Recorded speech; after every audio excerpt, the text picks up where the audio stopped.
सबैलाई नमस्कार साथीहरू। आज म हजुरहरूलाई काँडा भएको इस्कुस चाहिँ कसरी काटेर खाने त भनेर सिकाउन गइरहेको छु। हेर्नु होला है त, सजिलो तरिका छ। काँडा भएको इस्कुसलाई केहीको सहायताले यसरी गोपेर लिने, त्यसपछि ग्यास चुलो बालेर आगोमा सरर लाएर सेकाउने। यस्तो गरेर हेर्नु है, काँडालाई पोल्ने, यसरी घुमाइकन काँडा पोलिसके पछाडि घोच्दैन पनि।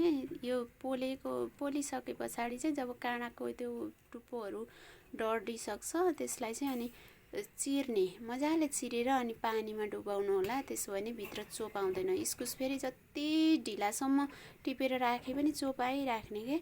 अनि चिरेर पानीमा डुबाउनु होला, चोप पनि लाग्दैन। अनि सरर काटेर आफूलाई के आइटम मनपर्छ त्यही बनाएर खानु होला। इस्कुसको धेरै आइटमहरू बन्छ, मलाई चाहिँ एकदमै मनपर्छ है त।